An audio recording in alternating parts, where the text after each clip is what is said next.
આપણે એક બે શેરિંગ કરી લઈએ તમારા તરફથી, એટલે થોડો આઈડિયા આવી જાય. પછી એકવાર હું સમરી કરી લઈશ. શું સમજાનું અથવા તો શું ધ્યાન ગયું એ તમારા તરફથી કોઈ કહી શકે તો.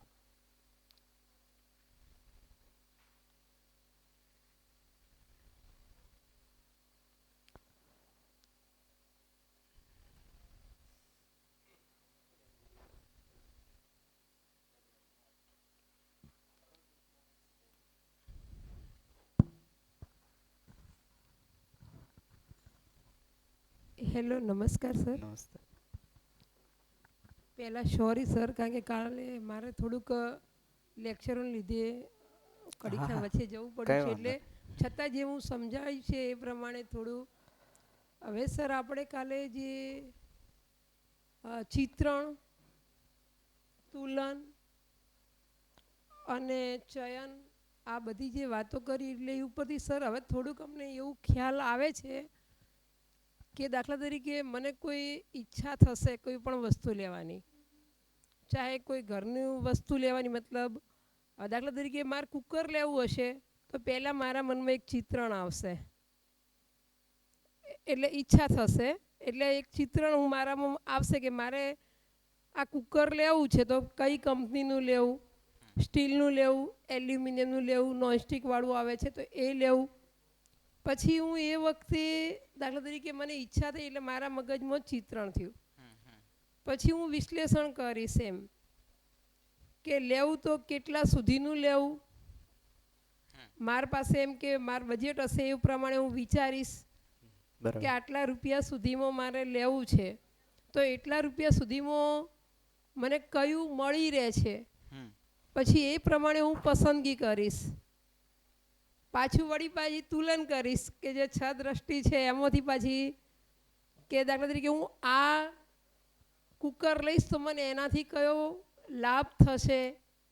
દાખલા તરીકે આપણે હવે ઘણી વખત એવું સાંભળીએ છીએ કે ચલો એલ્યુમિનિયમ શરીર માટે નુકસાનકારક છે તો એ ધાતુનું ન વાપરવું જોઈએ. એ વખતે જો થોડો ખ્યાલ હશે તો વળી પાછું વધારે વિચારીશ કે નહીં, ભલે થોડુંક આ મોંઘું થાય છે પણ આપણા શરીરના માટે સારું છે તો એ પ્રમાણેનું પસંદ કરીશ. અને એ પ્રમાણે પણ એક પાછું એ છે કે આ જે પ્રિય અપ્રિયના લાભમાં જોઈશું તો આ બધું ક્ષણિક સુખ મળશે, એટલે એ પણ પાછું વિચારી સ્વાસ્થ્યને ધ્યાનમાં રાખીને. અને આવું બધું થોડો થોડો ખ્યાલ આ બધા વિચારો ઉપરથી આવે છે મારા યાદ પ્રમાણે. બરાબર સર? ખૂબ સરસ, ધન્યવાદ. બીજું કોઈ? બેનો શેરિંગ કરો, સારું. હમણાં વાતો કરવાની હોય એવી મજા. હા, આ એવું જ છે. તમને જે ધ્યાનમાં આવ્યું એક બે વસ્તુ.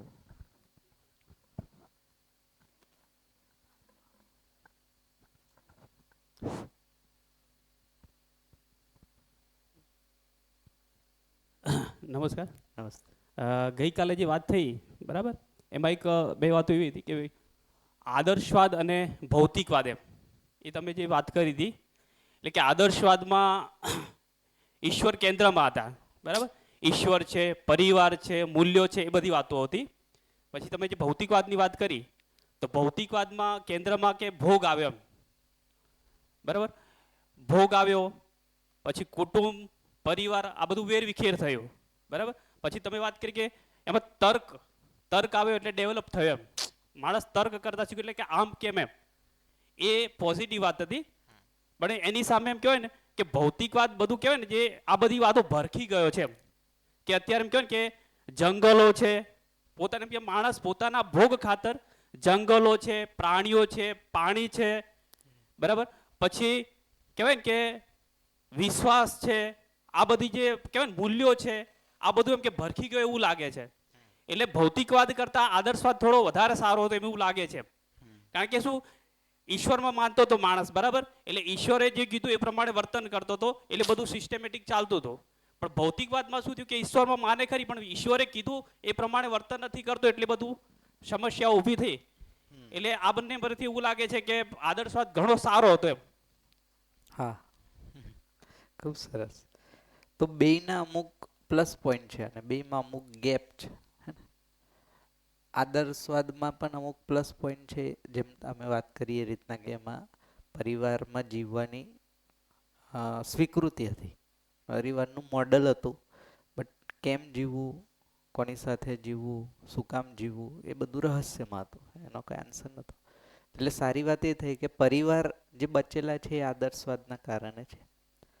ભાઈ ભૌતિકવાદ ના આવ્યો હોત માન લો, તો આટલો તર્ક ડેવલપ ન થયો હોત, ને આટલો તર્ક ડેવલપ ન થયો હોત તો આટલી વસ્તુ સુવિધાના રૂપમાં કે ટેકનોલોજીના રૂપમાં ન મળી હોત. આ એક પ્લસ પોઈન્ટ. હા, બે પરંપરાના અમુક અધૂરુપન પણ છે, જેના કારણે અત્યારે આપણી જે સ્થિતિ છે, હે ને, સ્થિતિ એટલે ગ્લોબલ વોર્મિંગ ને ફેમિલી વોર્મિંગ, એ બેઝિકલી આ પરંપરાની આઉટપુટ કહી શકો તમે, હે ને. કારણ કે જો કોઈ વસ્તુ શ્રેષ્ઠ હોય તો પછી એ વસ્તુ કન્ટિન્યુ થાય. એનો મતલબ કંઈક ગેપ રહ્યો હશે જે તે સમયે, એ ગેપના કારણે પછી બીજી પરંપરા આવી, એ પરંપરામાં કંઈક ગેપ રહ્યો હશે એટલે એના કારણે પછી હવે ત્રીજું અનુસંધાન થયું. જો બધી વસ્તુ પૂરી થઈ ગઈ હોત તો અનુસંધાનની જરૂર ન પડત, બટ કંઈક ગેપ આપણે કાલે જોયો. પણ સારી વસ્તુ એ થઈ કે આદર્શવાદમાં ધરતી બચેલી હતી, કારણ કે માન્યતાવશ માણસો એટલું નુકસાન નહોતા કરતા. એટલે ભૌતિકવાદ ભોગ પર આધાર રાખે છે, એટલે ભોગની લિમિટ નથી, એટલે પછી વસ્તુનો દુરુપયોગ વધારે થઈ ગયો. તો એ રીતના કહી શકાય. તમે કહો છો બરાબર છે, ખૂબ સરસ. બીજું કંઈ કોઈ પ્રશ્ન હોય તો એ લઈ લઈએ, શેરિંગની સાથે કોઈ ડાઉટ હોય તો એ પણ. જ્યારે બુશ કરીને પ્રેસિડેન્ટ થઈ ગયા અમેરિકાના, એ વખતે ઈરાક ઉપર વોર થયું હતું. લગભગ ઘણા જે મધ્ય ભાગના દેશો ઉપર એને હુમલાઓ કર્યા હતા. એ વખતે અમેરિકાની સ્થિતિ બહુ ખરાબ થઈ ગઈ હતી. ત્યારે એમના અર્થશાસ્ત્રીઓ બધા ભેગા થઈને એક પ્રપોઝલ આપે છે બુશને કે ફરીથી અમેરિકાને ઊભું કરવું શું કરાય. તો એમાં એવું પ્રપોઝલ આવ્યું કે કન્ઝ્યુમ હા, કન્ઝ્યુમને કેન્દ્રમાં રાખ, એટલે ભોગને કેન્દ્રમાં રાખી બિલકુલ. અને ફરીથી એકવાર માર્કેટ બનાવો. એટલે એડવર્ટાઇઝ ઉપર ટેક્સીસ ઓછા કરી નાખ્યા હતા એ ટાઈમે. લગભગ હું 94-93ની વાત કરું ને, એટલે મને એ વખતે આવેલું એ વખતે યાદ છે. એટલે પુષ્કળ વસ્તુ માણસ પાસે હોય છતાંય બીજી વસ્તુ ખરીદે, ઓવર ખરીદે, એવી એક માર્કેટ બનાવ્યું હતું. અને એવી સ્કીમો મૂકવી, લોનો આપવી, બેંકોને પ્રમોટ કરવા, ઓછા વ્યાજે લોનો આપવી, એટલે લોકોએ કારો ખરીદવાનું વાત કરી, મકાનો ખરીદે, એટલું બધું ખરીદ્યું, પાછું ઊભું થઈ. એ વખતે એના પછી ધીમે ધીમે એમાંથી જ કોઈ અર્થશાસ્ત્રીના ધ્યાનમાં આવ્યું કે સાલું અમારું પ્રપોઝલ તો બહુ ભયાનક સ્વરૂપ ધારણ કરી રહ્યું છે. કારણ કે એ વખતે કંઈક એક કોઈ જંગલમાં આગ લાગી હતી કે એના ઉપરથી એને અનુમાન લગાવ્યું કે આના લીધે આ જંગલનો ભોગ થયો અને આવી વસ્તુ થઈ, એમ વાતાવરણ એ વખતે ચેન્જ થયું હતું. એટલે એને આર્ટિકલમાં એને ફરીથી કબૂલ્યું હતું કે અમારી કેટલી મોટી ભૂલ થઈ ગઈ, એક નાની સામાન્ય પ્રપોઝલના લીધે આખું કન્ટ્રી ચેન્જ થઈ ગયું. અને અમેરિકાને ફોલો કરવાવાળી બીજી કન્ટ્રી હતી, એટલે બીજા લોકો બી એને એનું અનુકરણ કર્યું. એટલે કાં તો ગ્લોબલ થઈ રહ્યું છે. હા, એટલે મૂળ ટૂંકમાં આ વાત ધ્યાનમાં આવી એટલે મેં શેરિંગ કર્યું. સર એક આના પર એક ડોક્યુમેન્ટરી છે, હે ને, હિન્દીમાં પણ છે, ઇંગ્લિશમાં પણ છે, યુટ્યુબ પર અવેલેબલ છે, ધ સ્ટોરી ઓફ સ્ટોપ, હે ને. એમાં આ બધું ડિટેલમાં આપ્યું છે, ખરું ઘણું સારું આપ્યું છે. અને એક ક્લાઇમેટ ચેન્જ પર એક સારી ડોક્યુમેન્ટરી છે, વુલ્ફ્સ કેન ચેન્જ ધી રિવર. ઓસ્ટ્રેલિયાની એક ઘટના છે, અને ઓસ્ટ્રેલિયામાં આ રીતના એક બહુ હરુભરું જંગલ ને નદી હતી એક સમયે, અને એક સમય પછી ત્યાં એકદમ બંજર જમીન થઈ ગઈ હતી. તો રિસર્ચ કર્યું કે આ શું હતું પહેલાં સાયન્ટિસ્ટોએ, તો ખબર પડી કે ત્યાં આખું જંગલ હતું અને ત્યાં વુલ્ફની પ્રજાતિ બહુ વધારે માત્રામાં હતી, જંગલી શિયાળ જેને આપણે કહીએ છીએ. તો એમને એક એક્સપેરિમેન્ટ કર્યો, કોઈ જગ્યાએથી પાછા એ પ્રજાતિના શિયાળને ત્યાં ડિપોર્ટ કર્યા, ખાલી માત્ર શિયાળને ડિપોર્ટ કર્યા અને એ જગ્યાને અનટચ કરી. તો થોડા સમયમાં જંગલ પાછું ઉત્પન્ન થયું અને ત્યાં નદી જે હતી દૂર એને પોતાનો પ્રવાહ ચેન્જ કરીને ત્યાંથી પાછી નદી વહેવાનું, એટલે પાછું રિહેબ થઈ ગયું આખી સિસ્ટમ. તો એ એ પણ ડોક્યુમેન્ટરી છે યુટ્યુબ પર. આ વસ્તુ પણ ધ્યાનમાં આવે ને તો ખબર પડે કે આપણે ખાલી નુકસાન કરવાનું બંધ કરી દઈએ ને તો પ્રકૃતિ પાછી એની જાતે વ્યવસ્થિત થઈ જાય છે. એ કેપેસિટી તો એની પાસે છે જ. જેમ કોરોનામાં પણ આપણે જોયું કે જ્યારે માણસ ઘરમાં હતો ત્યાં વાતાવરણ સુધરી ગયું, હે ને, દિલ્હીમાં ઓક્સિજન વધી ગયો, હે ને, પોલ્યુશન ઘટી ગયું. તો પ્રકૃતિની એટલી કેપેસિટી છે કે એ વસ્તુને પાછી ઠીક કરી દે, બટ એ કેપેસિટીની એક લિમિટેશન હોય, હે ને. એ લિમિટ કરતાં જો વધારે નુકસાન થાય તો એ પાછું ફરીથી ભરપાઈ ન થઈ શકે. તો એક ટિપિંગ પોઈન્ટ કે છે આ લોકો. તો પૃથ્વીનો જો એ ટિપિંગ પોઈન્ટ ક્રોસ થઈ જાય તો પૃથ્વી પાછી જેવી હતી એવી ન થઈ શકે. હવે માણસ જે ગતિથી ચાલે છે એ ગતિમાં એવું અનુમાન કરતા હતા કે 2045 કે 50 સમથિંગમાં એ ટિપિંગ પોઈન્ટ આવી જશે. બટ હવે એ રીતના અનુમાન આવે છે કે 2030 કે 35 સુધીમાં ટિપિંગ પોઈન્ટ આવી જશે. જેટલી ઝડપથી આ બધું થઈ રહ્યું છે એના કારણે. તો એક બાજુ ધરતી વર્સ્ટ સિચ્યુએશન તરફ જાય છે અને એક બાજુ પરિવારમાં જોઈએ તો સંબંધો વર્સ્ટ સિચ્યુએશન. તો બે એક્સ્ટ્રીમ આજે ધરતી પર છે. તો આ બે વસ્તુને જો બચાવવા હશે અથવા તો એમાંથી મુક્ત થવું હશે તો એક જ ઉપાય છે કે એ વસ્તુને સમજવી પડશે અને જીવવી પડશે. કારણ કે જે રીતના ગ્લોબલ વોર્મિંગ હવે તો બર્નિંગ સ્ટેજ પર છે, હે ને. વોર્મિંગ તો એક સ્ટેજ હતું, હવે બર્નિંગ સ્ટેજ પર છે, હે ને. તો ઉકળે છે. હવે આપણે કેવું એને પેચવર્ક કરીએ, એમ કે એક સામાન્ય ઉદાહરણ આપું કે તમે ગેસ પર તપેલી કે કુકર મૂક્યું હોય, જે નીચે ગેસ ચાલુ હોય સળગતું હોય અને અંદર તમે બરફ મૂકીને ઠંડુ કરવાનો ટ્રાય કરો તો કેટલું ઠંડુ થાય. એ રીતના આખી ધરતી જ્યારે સળગતી હોય ને આપણે એસીથી એને ઠારવાનો ટ્રાય કરીએ તો પ્રેક્ટિકલી એવું પોસિબલ નથી.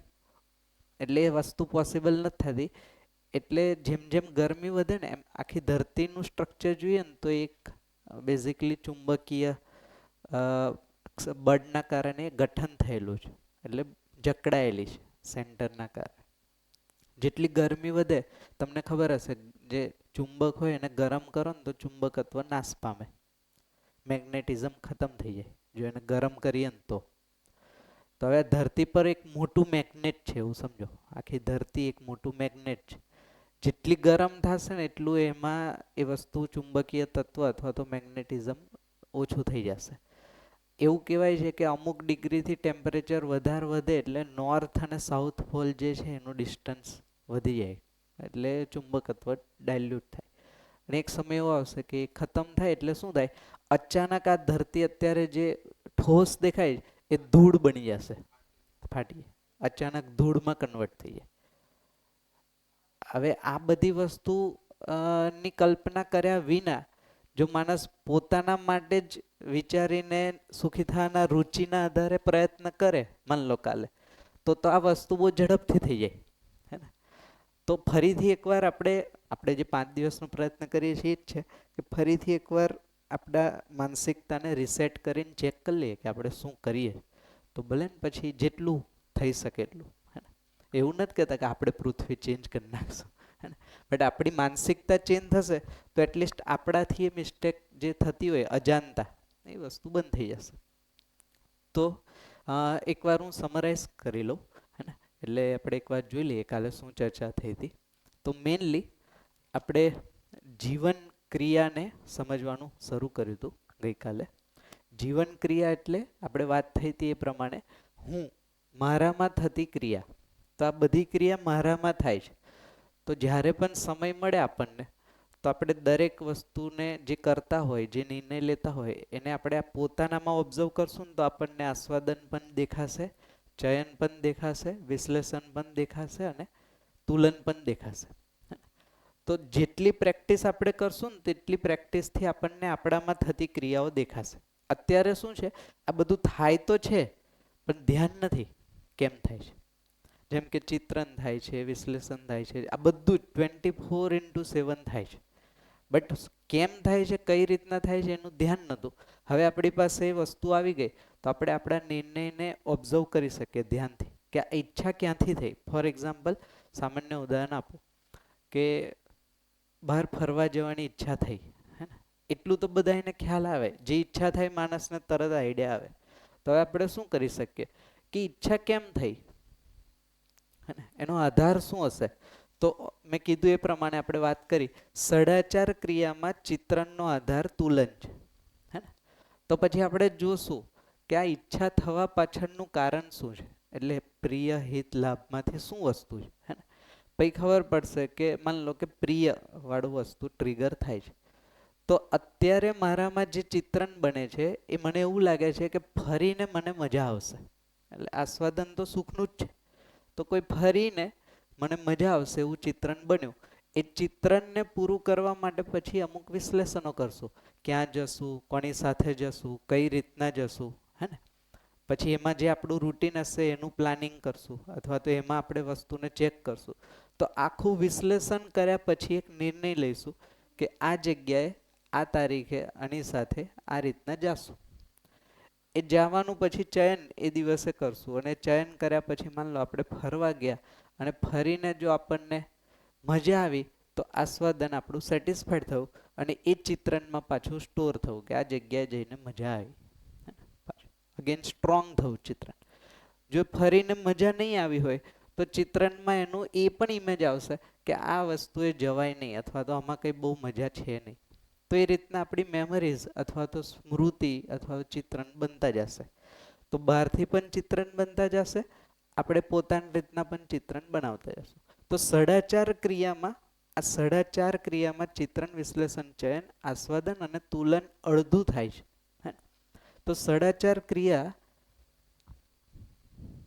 સર એક ઇન્ટરપ્ટ. હા હા પૂછો. આપણે 10,000 વર્ષ પહેલા આદિ માનવ કે એમ સમજો, અને 10,000 વર્ષ હા પહેલાથી આપણે એગ્રીમાં આવ્યા, કન્વર્ટ થયા કૃષિ, હા કૃષિમાં. તો આ જે સાડાચાર ક્રિયાઓની વાત છે, કલ્પનાશીલતા, હા એની જે ઇન્ટેન્સિટી છે, જી જે તમે નહીં કીધું કે હા. સતત 24/7 ચાલ્યા કરે છે, બરાબર. એની ઇન્ટેન્સિટી એ સમયે સ્લો હતી નહીં, કે અત્યારની હા. બનેલી છે એવી હતી? બરાબર. કારણ કે મેં તમને 2 દિવસ પહેલા હા. પણ શેરિંગ કર્યું હતું, બાળકને પહેલા સામાન્ય એક રમકડાથી 1 કલાક 2 કલાક ચાલ. સુધી રમતો હતો, હવે એ 15 મિનિટથી વિશેષ રમી શકતો નથી. એટલે ઇન્ટેન્સિટી વધી શું છે હા. એમાં એને જોઈન્ટ થઈ? ઇન્ટેન્સિટી વધી નથી, એ સમય ઈચ્છાના ઓપ્શન જ નતા એની પાસે, બીજી ઈચ્છા કરવાના ઓપ્શન નતા ને. એ શું કરત? જેમ કે જે સમય એટલા ઓપ્શન તમારી પાસે, આજે મલ્ટિપલ ઓપ્શન છે એટલે ઈચ્છાઓ ચેન્જ થયા કરે કે આનાથી થઈશ, આનાથી થઈશ, આનાથી થઈશ, એ રીતના. હવે તમારી પાસે એક જ, જેમ કે પહેલા માની લો કે એક જ વ્હીકલ હતું, એમ્બેસેડર કે જે હોય, હે ને. હવે સુખી થવા માટે, કારથી થવા માટે એક જ ચિત્રણ છે, બીજી વસ્તુ હતી જ નહીં. એ રીતના જ્યારે 10,000 વર્ષ પહેલા કૃષિ આવી તો એ સમયે રોટી કપડા મકાન એટલો જ ઓપ્શન હતો માણસ પાસે, તો એમાં જ ચિત્રણ થયા કરતા, નવા નવા નવા ક્રિએટિવિટી. ઇનપુટ ઓછા હતા. હા, ઇનપુટ જ ઓછા હતા, અત્યારે ઓપ્શન ઇનપુટ એટલા બધા છે, એટલે ઈચ્છાઓ સતત બદલાયા કરે. મોબાઈલ હોય, હા. આ છે તે છે. એટલે એટલી બધી ઈચ્છાઓ બદલાય જ કે અત્યારે ધીરજ રહી નથી, અને પેશનનું લેવલ ઘટી ગયું ને. પહેલા માણસ 6 કલાક સુધી મૂવી જોતો, હે ને, 6 કલાકના મૂવી બનતા, અને એ પણ આમ શાંતિથી જોઈ જ રાખે, કંટાળો ના આવે ને કઈ નહીં. ક્રિકેટમાં પણ એવી હા, સિચ્યુએશન, ટેસ્ટ હતી, હા. પછી 60ની વન ડે હા. આવી, 50ની આવી, આવી અત્યારે 2020. 29. હા, તો એ ધીરજ ઘટી ગઈ, કારણ કે મન ઉઠી જાય છે ને. જો આ બહુ, આ ઇમ્પોર્ટન્ટ વસ્તુ છે. મન છે ને સુખી થવા માટે હંમેશા તત્પર છે, અને એને કાંઈક ઇનપુટ જોશે. એ ઇનપુટને કહે છે મનોરંજન, એન્ટરટેનમેન્ટ. તો કાંઈ નથી તો મનોરંજનમાં મન લાગશે. મનોરંજનની વ્યાખ્યા જ છે માનસિક બેરોજગારી, બેઝિકલી. તો માનસિકતામાં કોઈ કન્ટેન જ નથી વિચારવા માટે, ત્યારે મન જે રીતના રંજિત થાય છે એને કીધું મનોરંજન. એનો કોઈ પર્પઝ જ નથી. તમે જો 3 કલાક મૂવી જોઈ લીધું, હે ને, 2-3 જગ્યાએ ફરી લીધું, હે ને? તો આ બધી જ વસ્તુ તમે જોશો તો એન્ટરટેનમેન્ટ જ છે ખાલી માત્ર, જેનાથી કંઈ ગ્રોથ નથી થતો. ટાઈમનો વેસ્ટ, એનર્જીનો વેસ્ટ, હે ને. કારણ કે આની કોઈ સ્થિતિ સુધરતી નથી, અપલિફ્ટ નથી થતી, સ્ટક થઈ ત્યાંનું ત્યાં. એક સમય પછી મનોરંજનમાં એક જગ્યાએથી મન ઉઠી ગયું બીજી જગ્યાએથી ઉઠ્યું, એ ડ્યુરેશન અત્યારે ઘટી ગયું મનોરંજનનું. હા, એ એક્ઝેક્ટલી. અને રીલ્સ, હે ને, જો અત્યારે જોતા હોય તો 30 સેકન્ડની રીલ્સમાં પહેલી 5 સેકન્ડમાં તો ખબર પડી એ જોઈ કે નહીં, તરત ચેન્જ. તો જે 6 કલાકનો ટાઈમ સ્પેન હતો એ અત્યારે 30 સેકન્ડ ને એમાંય 5-10 સેકન્ડ પર આવી ગયો. પરંપરાગત મનને ચંચળ પણ કહી દીધું. હા, મનને ચંચળ કીધું એ જ કે એ સુખની શોધમાં છે. હવે સુખ એને અહીંયાથી ન મળ્યું બીજેથી ન મળ્યું ત્રીજે. તો મનોરંજન હંમેશા મનના લેવલ પર જે વ્યક્તિ જીવતા હોય, જો હવે આપણને ખબર છે કે આટલા લેવલ છે જીવનના, તો જે વ્યક્તિ મનના લેવલ પર જીવતા હોય ને એ મનોરંજનમાં વધારે સમય, કારણ કે એનામાં જ એને મજા રાખે. વિચાર પક્ષ સુસુપ્ત હોય થોડો, અને થોડું કંઈ વિચારે, માન લો કે મૂવી જોવા ગયા, થોડું કંઈ વિચારે ને તો મનોરંજનમાં મજા જ ના આવે, હે ને. લોજિક લગાવે તો મનોરંજન થાય નહીં.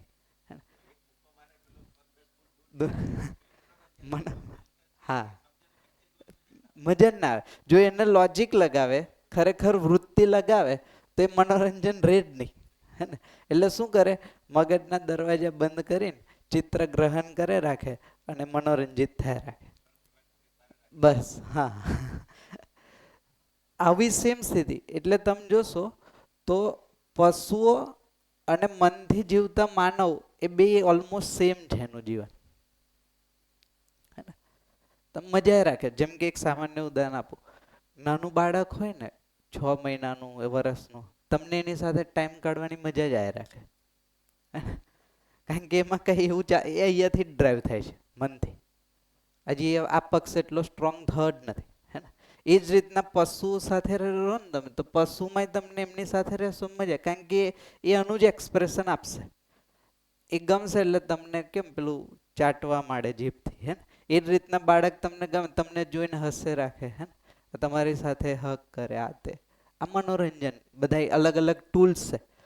તો એક પ્રકારનું ટૂલ મનોરંજનનું મૂવી છે, એક પ્રકારનું મોબાઈલ છે, એક પ્રકારનું ફરવું છે. આ બધા જ રુચિના જેટલા પણ ટૂલ છે બધા લગભગ મનોરંજનમાં આવે.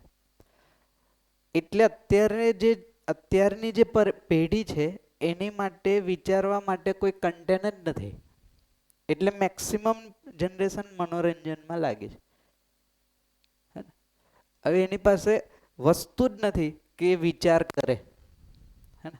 આપણી પાસે તો કોઈ લક્ષ્ય હતું, જે તે સમયે એક લક્ષ્ય હતું કે ઘર નહોતું તો ઘર બનાવ્યું, ગાડી નથી તો ગાડી લીધી, તો આખી જિંદગી આ લક્ષ્યને પૂરું કરવા જતી રહે.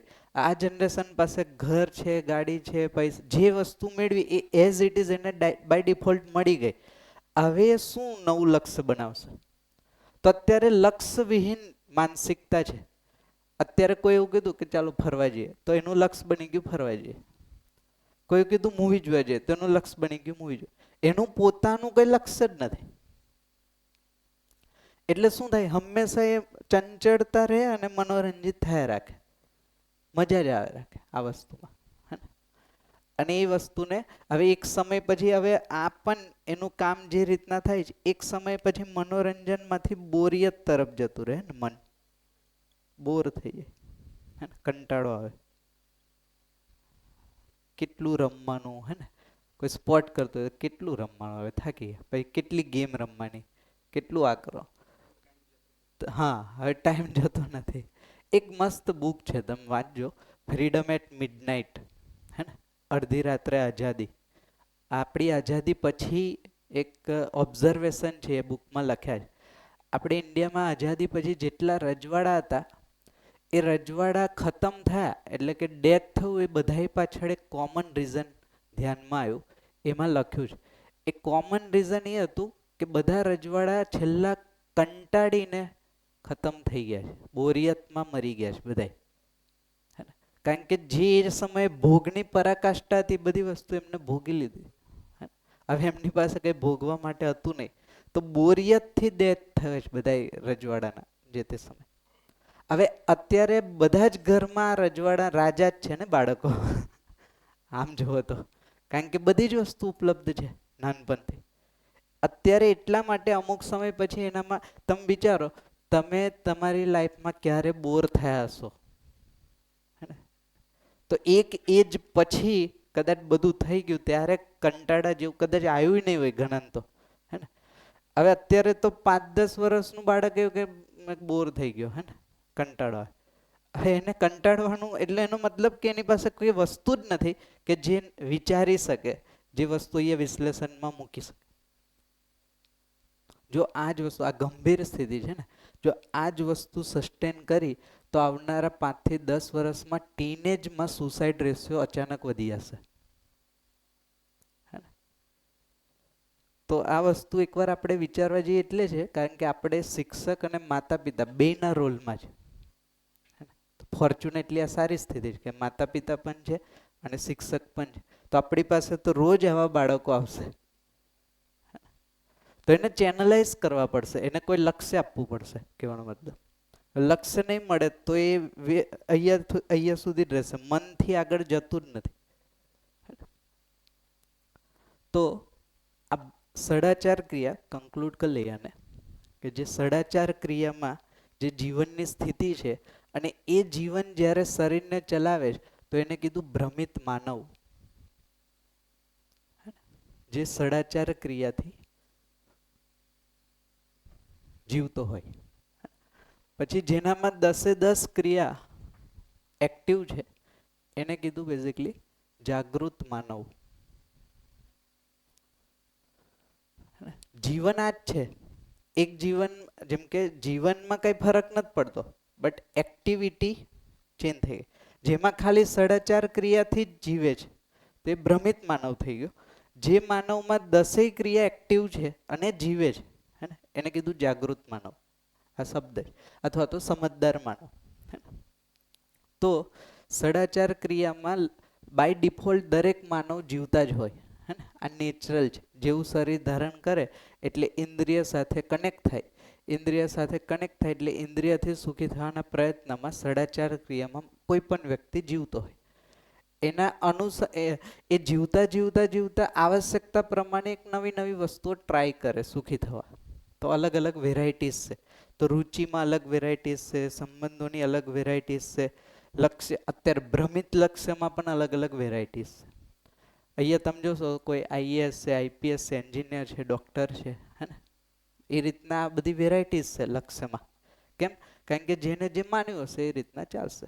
તો સદાચાર ક્રિયામાં માન્યતાના આધારે માણસ સુખી થવાના પ્રયત્ન કરે, જ્યારે 10 ક્રિયામાં સમજના આધારે માણસ સુખી થશે. તો એ સમજના આધારે સુખી થશે એની માટે સમજવા માટે સૌથી પહેલું એટલે સાક્ષાત્કારથી સમજવાની શરૂઆત થાય. એને કીધું અધ્યયન. સાક્ષાત્કારથી અધ્યયનની શરૂઆત થશે. અધ્યયન શબ્દ તો ફેમિલિયર છે ને. અધ્યયન મીન્સ હા લર્નિંગ. એકચ્યુઅલ લર્નિંગની શરૂઆત અહીંયાથી થશે. પછી લર્નિંગ, હા એમાં પ્રેક્ટિસ પણ છે જ.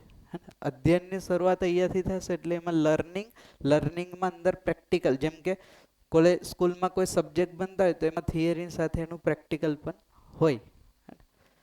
તો એ જ રીતના અહીંયા થિયરી તો અહીંયા બધી આવી ગઈ, માહિતી તો આવી વસ્તુની સમજ, ઓળખ અને ઓળખની સાથે એ વસ્તુનો અભ્યાસ, એ અધ્યયન કીધું. તો અધ્યયનની શરૂઆત માનવ જીવનમાં સાક્ષાત્કારથી શરૂ થશે.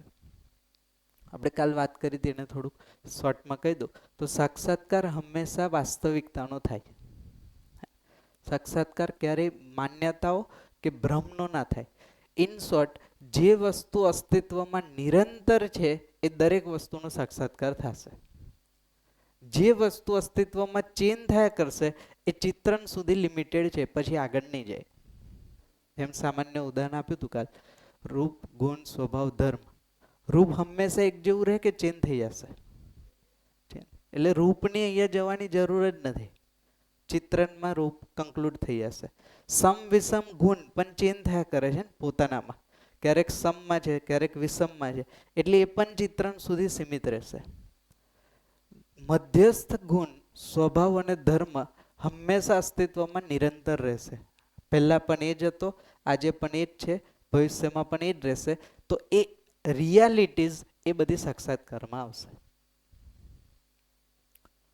તો સાક્ષાત્કાર બીજા શબ્દોમાં કહીએ તો નિરંતર વસ્તુનો સાક્ષાત્કાર થાય. વસ્તુ ઇન ધ સેન્સ વાસ્તવિકતા. તો જે અસ્તિત્વમાં હંમેશા માટે છે એવી જ વસ્તુનો સાક્ષાત્કાર થશે. તો પદાર્થ અવસ્થા અસ્તિત્વમાં હંમેશા માટે છે, પ્રાણ અવસ્થા અસ્તિત્વમાં હંમેશા માટે છે, જીવ અવસ્થા અસ્તિત્વમાં હંમેશા માટે છે, અને જ્ઞાન અવસ્થા અસ્તિત્વમાં હંમેશા માટે છે. હા, એવું બની શકે એક ધરતી પર એક વસ્તુ ઇવોલ્વ થતી હોય, બીજી ધરતી પર એ વસ્તુ ઇવોલ્વ થઈ ગઈ હોય, એ પોસિબિલિટી છે, બટ અસ્તિત્વમાં તો હંમેશા છે નિરંતર. એટલે એ વાસ્તવિકતાનો પછી એમાંથી તમે ડિટેલિંગ કરો તો પદાર્થમાં રૂપ, ગુણ, સ્વભાવ, ધર્મ એ કાલે આપણે જોયું હતું, એ વસ્તુનો સાક્ષાત્કાર આપણને થાય. સાક્ષાત્કાર થાય એટલે કે વસ્તુ ઓળખાઈ જાય. એ વસ્તુ ઓળખાઈ ગઈ પછી એ વસ્તુ વ્યવસ્થાના પરિપ્રેક્ષમાં અથવા તો વ્યવસ્થામાં કઈ રીતના ભાગીદારી કરે એની સમજ બોધમાં આવે. તો બોધ બેઝિકલી વસ્તુની વ્યવસ્થાના અર્થમાં શું હેતુ છે એ હેતુનો બોધ થશે. એટલે હવે આપણે એવું કહીએ કે વસ્તુ મને સમજાઈ ગઈ. સમજાઈ ગઈનો મતલબ શું થાય? હવે હું એની સાથે જીવી શકીશ ને. એક ઉદાહરણ આપું, હે ને, એટલે થોડું કનેક્ટ થશે. માની લો કે કોઈ વ્યક્તિ વ્યસન કરે છે ને, તો વ્યસન કરવાવાળા વ્યક્તિને ખબર હશે ને કે આનાથી નુકસાન થાય છે, હે ને, આનાથી કેન્સર થશે, આના ડિસએડવાન્ટેજ છે, આ બધું. તે છતાં એ કરે છે. તો એની પાસે જે વસ્તુ છે એને આપણે કહીએ છીએ એની પાસે પણ માહિતી તો છે જ. વ્યસન ન કરાય, આ તે લોજિક પણ છે, બટ શું નથી? સમજણ નથી. તો માહિતી અને સમજણમાં ફરક છે, હે ને. સૂચના અથવા તો માહિતી અને સમજણ, આ બેમાં ફરક. સૂચના બેઝિકલી મેમરીઝ હોઈ શકે, હે ને, જેને આપણે સ્મૃતિ કહીએ છીએ. સમજણ બેઝિકલી જીવ્યા પછી આવે. હા, જીવવું છે સમજણ. તો બોલવાથી સમજણ ના આવે, યાદ રાખવાથી સમજણ ના આવે. એ માહિતીને માણસ જ્યારે જીવે છે ને એના ફલ પરિણામ જે છે એ બેઝિકલી સમજણ. જ્યારે આજની વર્તમાન સ્થિતિમાં જેની પાસે વધારે માહિતી છે આપણે એને સમજદાર માનીએ છીએ. કેમ કે કોઈ સૌથી બુદ્ધિશાળી વ્યક્તિ છે તો બુદ્ધિશાળી કયા આધારે છે? માહિતી વધારે. માહિતી વધારે હોવી એ સમજણનો આધાર નથી. માહિતી તો પહેલું સ્ટેપ છે, મેમરીઝ. સ્મૃતિમાં હશે, હે ને, એટલે માહિતી હશે તો એ માહિતીના આધારે એના અભ્યાસ થશે. એ અભ્યાસથી કોઈ વસ્તુ મને સમજાશે, એ સમજાયેલી વસ્તુ સમજણમાં અહીંયા આવશે, ઋતંબરા. હવે એ સમજણ સ્થિર થઈ ગઈ, ક્યારેય ચેન્જ નહીં થાય. તો એકવાર જે વસ્તુ મને સમજાઈ ગઈ પછી એ વસ્તુ સાથે હું હંમેશા જીવી શકીશ, આજે, કાલે, ક્યારેય પણ. એમાં સ્થિતિ પરિસ્થિતિના આધારે એ ચેન્જ નહીં થાય ને. તો જીવવું હંમેશા નિરંતર થઈ ગયું. એટલે સંકલ્પના રૂપમાં કન્વર્ટ થઈ ગયું કે આ રીતના વસ્તુ સાથે જીવી શકાય, એ સંકલ્પ બની ગયો, દ્રઢ. હવે એ ડગે નહીં, એ હલે નહીં હંમેશા. એ જ બેઝિકલી એક પ્રકારના આત્મવિશ્વાસનું એક બીજ થઈ ગયું, સેલ્ફ કોન્ફિડન્સ આવી ગયો. હવે મેં કીધું તું યાદ હોય તો, એ જેને આ સ્થિતિ પહોંચી છે એ એકલો વ્યક્તિ અને સામે 799 કરોડ ભ્રમિત વ્યક્તિ, આ બધા ભેગા થઈને આને દુઃખી ન કરી શકે. કારણ કે આની પાસે મોટી વસ્તુ છે ને. ભલે 799 કરોડ 4.5 હોય, આ એકલો પણ અહીંયા હશે તો એને કઈ બહુ ફરક નહીં પડે, કારણ કે સમજણ વાળો વ્યક્તિ છે. વૈસા વર્ષા પણ થઈ શકે, આપણે જોયું હતું. તો હવે એની લાઈફમાંથી દુઃખ અને પ્રોબ્લેમ ખતમ થઈ ગયા, કારણ કે આ એવી વ્યક્તિત્વ છે અથવા તો આ જીવનની એ સ્થિતિ છે જેની પાસે આખા અસ્તિત્વની બધી જ વસ્તુનું સમાધાન છે. એની પાસે કોઈ ડાઉટ જ નથી. કોઈ પણ પ્રોબ્લેમ હોય અસ્તિત્વના, એ બધા જ પ્રોબ્લેમની ઓલરેડી સમજ છે. એટલે એની સ્થિતિ એવી છે કે એની પાસે કોઈ પ્રશ્ન જ નથી. પ્રશ્ન નથી એટલે માણસ હંમેશા નિરંતર. આજે પણ તમે જો, દુઃખ એ વાતનું છે કે પ્રશ્નનો સમાધાન નથી. અને ઘરમાં પ્રોબ્લેમ છે એ વાતનું દુઃખ નથી, સંબંધમાં ઇસ્યુ છે એ વાતનું દુઃખ નથી, બટ એ ઇસ્યુનું સોલ્યુશન નથી, આ મોટું દુઃખ છે. હવે આની પાસે તો હર સ્થિતિ પરિસ્થિતિનું સોલ્યુશન છે, એટલે દુઃખની સ્થિતિ જ નથી એની, નિરંતર સુખની સ્થિતિમાં.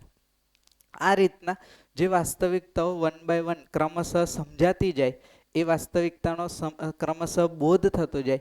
એક સમયે બધી જ વાસ્તવિકતાઓ, પૂર્ણ વાસ્તવિકતાઓ જ્યારે સમજાઈ જશે, એ જ ક્ષણે એટ એ ટાઈમ અનુભવ થઈ જશે. અનુભવ ક્યાંનો થશે? આખા અસ્તિત્વનો.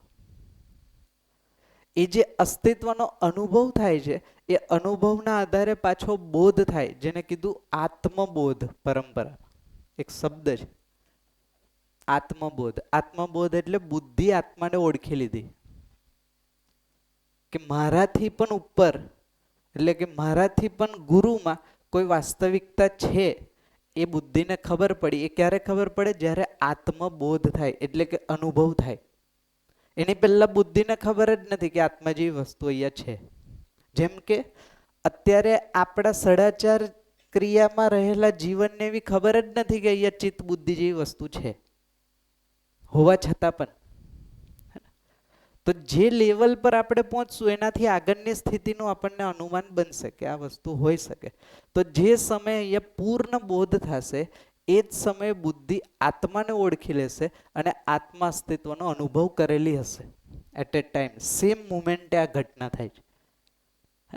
જેવો અનુભવ થશે એના રેફરન્સથી પૂર્ણ બોધ થશે. એ પૂર્ણ બોધ અને અનુભવના કારણે ફરીથી સંકલ્પ સ્ટ્રોંગ. હવે પ્રમાણિત થવાનો સંકલ્પ છે કે જે અનુભવ મને થયો, જે સુખ મને મળ્યું, એ સુખ બીજાને પણ મળે અને પરસ્પરતામાં પણ મળે. એ સંકલ્પ બન્યો. એ સંકલ્પના આધારે જીવવા માટેની યોજના જે ચિત્રણમાં બનશે. એ યોજના માટે, એ સંકલ્પને પૂરો કરવા માટેનું ચિંતન. આપણે કાલે એક્ઝામ્પલ લીધું હતું. માની લો કે પરિવારમાં જીવવાનો સંકલ્પ બન્યો, તો પરિવારમાં કઈ રીતના જીવી શકાય, સંબંધોમાં કઈ રીતના જીવી શકાય, એનું ચિંતન થશે અહીંયા ચિત્તમાં. એ ચિંતનના આધારે મેં કીધું હતું 1 વર્ષના બાળક સાથે શું વ્યવહાર કરવો, 5 વર્ષના બાળક સાથે, એની યોજના બનશે. જેવી એની સ્થિતિ એ પ્રમાણે અહીંયા યોજના બનશે. એ યોજનાને પૂરી કરવા માટે પછી એનાલિસિસ થશે, વિશ્લેષણ. અત્યારે કઈ રીતના વ્યવહાર કરવો, શું કરવો, શું ન કરવો, ક્યારે કરવો, પછી શું એની સાથે કયા ટોનમાં કરવો, કઈ ભાષામાં કરવું, બધી જ વસ્તુ આવશે જીવવાની. એ વિશ્લેષણના આધારે આપણે વ્યવહાર કરવાનું ચયન કરશું અને ચયનના આધારે આપણે વ્યવહાર કરીને પોતે પણ સુખી થશું, એ પણ સુખી થશે. એનું પ્રમાણ અનુભવમાં પ્રમાણિકતાના રૂપમાં સેટ થશે. હવે વ્યક્તિ થઈ ગયો પ્રમાણિક, ઈમાનદાર. હવે એમાં કોઈ પ્રકારનું કરપ્શન નથી 10 ક્રિયા પછી. જેવો એ અંદર છે એવો જે બોલે છે અને એવું જે જીવે છે, તો હાર્મની થઈ ગઈ. વિચાર, વાણી અને વર્તન, સામાન્ય ભાષામાં કહીએ તો ત્રણેય એક સરખા થઈ ગયા. ટ્રાન્સપરન્ટ વ્યક્તિત્વ, રહસ્ય જેવું છે જ નહીં.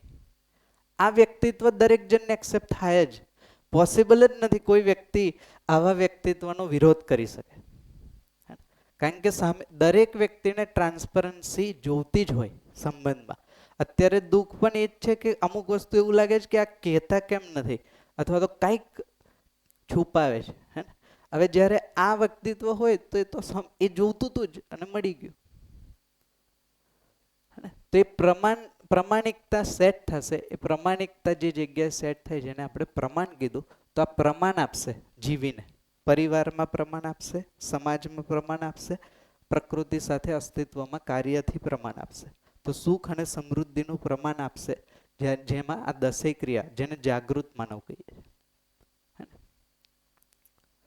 આટલી વસ્તુ આપણે કાલ વાતચીતમાં લીધી હતી. આમાં કોઈ બીજો પ્રશ્ન હોય તો તમે કહો. એક વસ્તુ ખાલી જસ્ટ એડ કરી દઉં કે જે આના પ્રકાર જે છે એ પ્રકારને જોઈ લઈએ તો ભ્રમિત માનવમાં બે પ્રકાર છે. એક પશુ માનવ અને એક રાક્ષસ માનવ. જાગૃત માનવની શરૂઆત જ થાય માનવ પહેલા તો માનવ બને ક્યારે કે જ્યારે જાગૃતિ થાય, એની પહેલા જ માનવ બનવાના ક્રમમાં છે. તો સૌથી પહેલા માનવ થશે, પછી દેવ માનવ અને પછી દિવ્ય માનવ.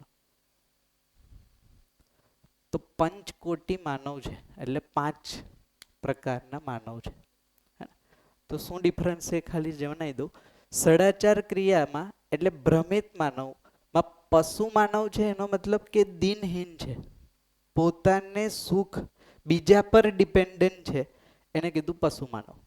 હું મારા સુખ માટે બીજા પર આધાર રાખતો હોય તો એને કીધું પશુ માનવ. મારા સુખી થવાની જવાબદારી મેં પોતે લીધી હોય, એની માટે કોઈકને મારવા પડે, શોષણ કરવું પડે, દોહન કરવું પડે, ડઝન્ટ મેટર, એ કીધું રાક્ષસ માનવ. તો રાક્ષસ માનવ જે છે એ ક્રૂરતાથી સુખી થવાનો પ્રયત્ન કરે, જ્યારે પશુ માનવ છે એ દિનહીન સિસ્ટમથી સુખી થવાનો પ્રયત્ન, માગીને લઈને આ છીનવીને. તો ભ્રમિત સ્થિતિમાં દરેક વ્યક્તિમાં ડ્યુઅલ પર્સનાલિટી હોય. ક્યારેક ક્યારેક પશુ માનવ જેવું બિહેવ કરે, ક્યારેક ક્યારેક રાક્ષસ માનવ જેવું. જેમ કે એક સામાન્ય ઉદાહરણ આપું. આપણે માની લો જોબ કરતા હોય અને આપણી ઉપર જે આપણા બોસ હોય એની સામે આપણું બિહેવિયર કેવું હશે? બોસ ઇઝ ઓલવેઝ રાઈટ, પશુ માનવ, દિનહીન, કારણ કે ત્યાંથી આપણું બ્રેડ બટર ચાલે છે. હે ને? પછી આપણાથી નીચે જે હોય એની સાથે આપણું બિહેવિયર કેવું હશે? રાક્ષસ માનવ, ડોમિનેટિંગ. હું કહું એવું જ થવું જોઈએ. આ વર્ક પ્લેસ થવું, આવું જ ઘરમાં હશે. જો હે ને, ઘરમાં જેને એલ્ડર્સ માન્યા હશે એની સામે શું હશે? પશુ માનવ. જેને પોતાનાથી નાના માન્યા હશે એની સામે રાક્ષસ માનવ. તો દરેક વ્યક્તિમાં ડ્યુઅલ પર્સનાલિટી જાગૃતિ પહેલા હોય જ, સ્થિતિ વાઇઝ ચેન્જ થયા કરે. ક્યારેક પશુ છે, ક્યારેક રાક્ષસ છે, ક્યારેક પશુ, ક્યારેક રાક્ષસ. તો આ બે પ્રકારના માનવ ભ્રમિત સ્થિતિમાં એક્સપ્રેસ થાય.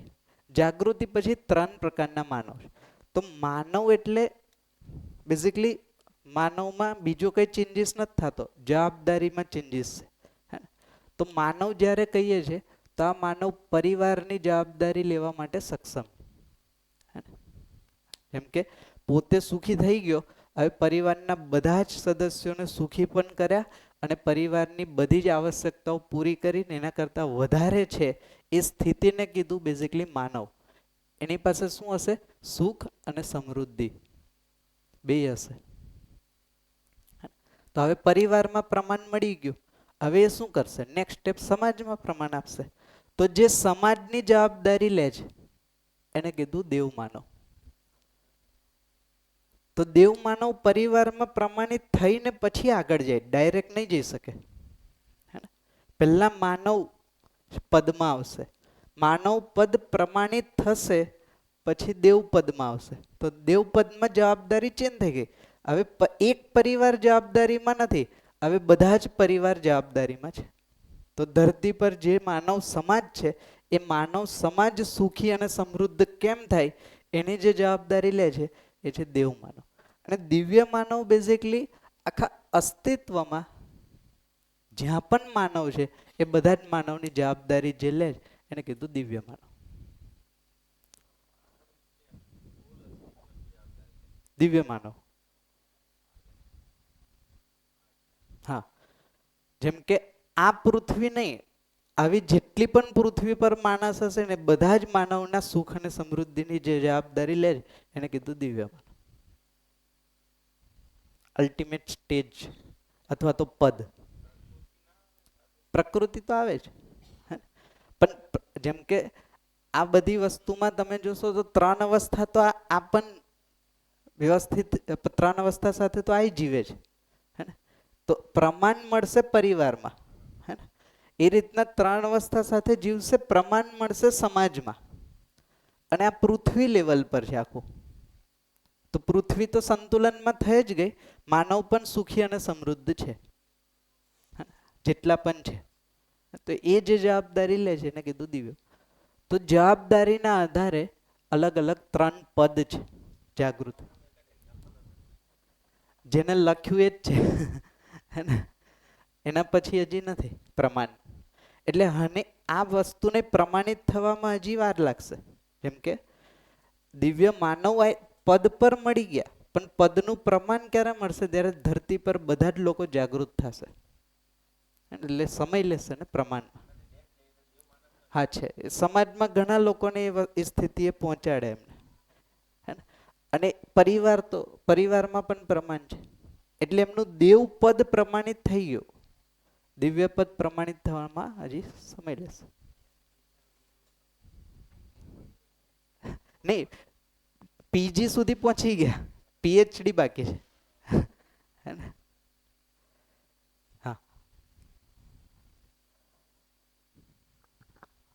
આ જે 4.5 ક્રિયા છે, 4.5 ક્રિયામાંથી જ્યારે તમે 10 ક્રિયામાં તમે સમજણો, તો એ ઉપરના જે 2 માનવ છે કે એક પશુ માનવ અને રાક્ષસ માનવ, એમાંથી બી આપણે નીકળીને આ બાજુ આવીએ કે એમાંથી જ આવશે. એ ક્યાંક ના ક્યાંક એ વસ્તુ બી રહેશે. હા, એટલે જે જન્મેલું બાળક છે એ કઈ કેટેગરીમાં આવશે? આ બે પશુમાં જ આવશે. પણ એનું આચરણ નિયંત્રિત હશે, કારણ કે મેક્સિમમ આ છે ને. જેમ કે માન લો કે આ ધરતી પર અત્યારે પરંપરા કેવી છે? ભ્રમિત. તો ભ્રમિત પરંપરા છે, એટલે જે જન્મેલું બાળક છે એ પણ આ સ્થિતિમાં પહોંચે છે, કારણ કે ઉપરવાળા જ એ સ્થિતિમાં છે. હવે માન લો કે ધીમે ધીમે આ રેશિયો ચેન્જ થયો, ભ્રમિતની જગ્યાએ ધરતી પર જાગૃત માનવનો રેશિયો વધી ગયો. તો જન્મેલું બાળક હશે ભ્રમિત સ્થિતિમાં, પણ મોટું થતા થતા એ પણ આ સ્થિતિમાં પહોંચી જશે.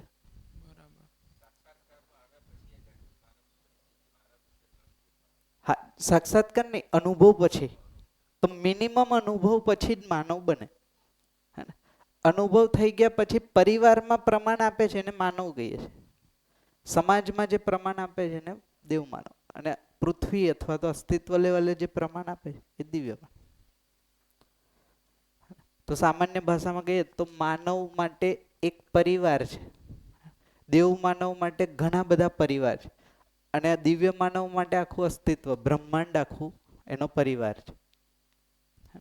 આખી સૃષ્ટિ પરિવાર થઈ ગઈ. તો એક સિક્વન્સ છે, આ સિક્વન્સને થોડી તમે ધ્યાન આપશો તો સમજાશે. જેમ કે સૌથી પહેલા માણસમાં જાગૃતિ ક્રમમાં માનવ બનશે, એટલે સૌથી પહેલા જે આવશે એ છે સમજદારી. સમજદાર થાય એટલે સમજદારી એનામાં આવે. સમજદારીના આધારે એનામાં જે વસ્તુ સેટ થાય એ છે ઈમાનદારી, જેને આપણે કીધું એ પ્રમાણિકતા. તો સમજદારીનું એક્સપ્રેશન છે ઈમાનદારી. આ ઈમાનદારી પૂર્વક એ કોઈ જવાબદારી લઈ શકે, એની પહેલા જવાબદારી લેવા માટે સક્ષમ જ નથી, અને આ જવાબદારીને પૂરી કરવા માટે એ કંઈક ભાગીદારી કરશે, અને ભાગીદારી કરીને એ સુખી થશે અને સમૃદ્ધ થશે. આ ક્રમ છે. તો ભાગીદારી કરવા માટે આધાર શું હોવો જોઈએ? જવાબદારી. જવાબદારી લેવા માટેનો આધાર હોવો જોઈએ ઈમાનદારી, અને ઈમાનદારી ત્યારે જ આવશે જ્યારે સમજદારી હશે. જો સમજદારી વગર ગમે તે જિમ્મેદારી લેશે, અહીંયા દુઃખ અને અહીંયા અસંતુલન આવશે એ નિશ્ચિત છે, કારણ કે આધાર જ નથી ને. હવે સમજદારી વગર ગમે એટલી ઈમાનદારીથી પ્રયત્ન કરશે, છેલ્લા તમે ઈમાનદાર વ્યક્તિને પૂછશો ને તો એ ડિસસેટિસ્ફાઈડ જ હશે. આટલા વર્ષો આટલું કર્યું પણ કાંઈ ફરક પડતો નથી, કારણ કે ઈમાનદારી આસ્થાથી છે ને, માનેલી ઈમાનદારી છે, સમજદારીના આધારે આવેલી વસ્તુ નથી. જો સમજદારી હશે તો આ બધા ફ્રૂટ છે, આની માટે એક્સ્ટ્રા એફર્ટ આપવાની જરૂર નથી. સમજદાર વ્યક્તિ હશે એ હંમેશા ઈમાનદારીથી જ જીવતો હશે. ઈમાનદારીથી જીવતા જીવતા એ અલગ અલગ જગ્યાએ જવાબદારી લઈને જ જીવતો હશે, એને જવાબદારી આપવી ન પડે કે કહેવું ન પડે. તો સૌથી પહેલા જવાબદારી કોની લેશે? પોતાની. હે ને, કોઈ પણ વ્યક્તિ. પછી જવાબદારી લેશે પરિવારની, અને પછી જવાબદારી લેશે સમાજની, પછી રાષ્ટ્ર, આંતરરાષ્ટ્ર અને પ્રકૃતિ. તો જવાબદારીમાં પ્રાયોરિટી અલગ અલગ હશે, પણ જે પરિવારની જવાબદારી લઈને ચાલે એ સમાજમાં જીવતો તો હશે જ. એ કઈ રીતના જીવતો હશે? ઈમાનદારીથી. એ જવાબદારી પૂરી કરવા માટે એના કન્ટ્રીબ્યુશન હશે. રિસ્પોન્સિબિલિટી લીધી હોય તો પછી કન્ટ્રીબ્યુશન કરશે. કન્ટ્રીબ્યુશન કરશે તો પરિવારમાં ભાગીદારીથી જીવશે, સમાજમાં ભાગીદારીથી જીવશે, બધી જ જગ્યાએ જીવવાના જેટલા પણ લેવલ છે બધે ભાગીદારીપૂર્વક જીવશે. અને ભાગીદારીના ફળ સ્વરૂપ એ સુખી થશે, સામેવાળો સુખી થશે, એની આવશ્યકતાઓ પૂરી થશે અને પ્રકૃતિમાં સંતુલન પણ બનેલું રહેશે. તો આનું રિઝલ્ટ શું આવશે? તો રિઝલ્ટ કહી દઉં. પોતાનામાં સમાધાનની સ્થિતિ આવશે. સમાધાનને સામાન્ય ભાષામાં કહીએ છીએ તો નિરંતર સુખ. પોતાનામાં રિઝલ્ટ આવશે. જે વ્યક્તિ સમજદાર થઈ જશે તો પોતાનામાં જે સ્થિતિ બનશે એ છે નિરંતર સુખની સ્થિતિ. પરિવારમાં સુખ તો હશે જ, પ્લસ સમૃદ્ધિ એડવાન્સ થશે. એક વસ્તુ એડ થશે. સુખી તો છે જ, સાથે સાથે આવશ્યકતાઓ પણ પૂરી થાય ને એના કરતાં વધારે પણ છે. આ રિઝલ્ટ પરિવારમાં આવશે. સમાજમાં આવશે અભયતા. તો સુખ પણ હશે, સમૃદ્ધિ પણ હશે, પ્લસ અભયતા અથવા તો વિશ્વાસ નું વાતાવરણ. આ સમાજ લેવલનું રિઝલ્ટ. હે ને? અને પ્રકૃતિમાં જોશું તો પ્રકૃતિમાં સહઅસ્તિત્વ દેખાશે. સહઅસ્તિત્વનો મતલબ થાય સંતુલન. અત્યારે જે આપણે બીજા દિવસે જોયા હતા, જે ક્વેશ્ચન માર્ક છે, ક્વેશ્ચન માર્ક ખતમ થઈ જશે. એનો મતલબ સહઅસ્તિત્વ એસ્ટાબ્લિશ થશે અને એનું પરિણામ સંતુલનના રૂપમાં દેખાશે. તો આ રિઝલ્ટ મળશે જ્યારે સમજદારીપૂર્વક, ઈમાનદારી, જવાબદારી અને ભાગીદારીપૂર્વક વ્યક્તિ જીવતો હશે તો પોતે સુખી થશે, પરિવાર સમૃદ્ધ થશે, સમાજમાં અભયતા આવશે અને પ્રકૃતિમાં સંતુલન. આ એના બાય પ્રોડક્ટ છે, એના એક્સપ્રેશન.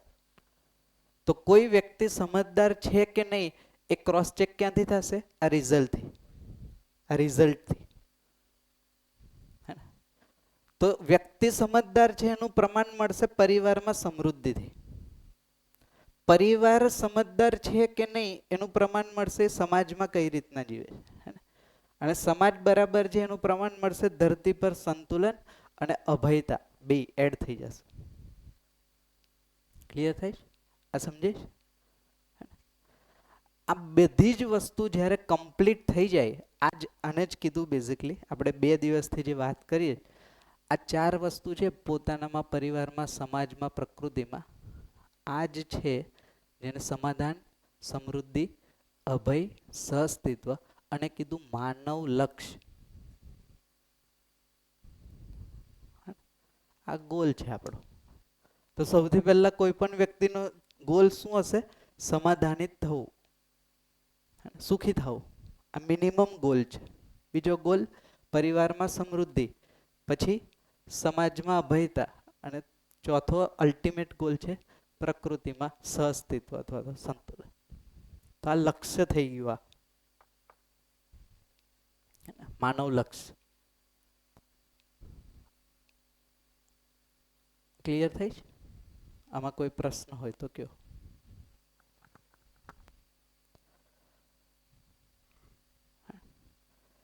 જ્યારે આ રિઝલ્ટ બહાર દેખાતું હશે, હે ને, આ રિઝલ્ટ બહાર મળતું હશે તો મારા જીવનની સ્થિતિ શું હશે એને પણ થોડું જોઈ લઈએ.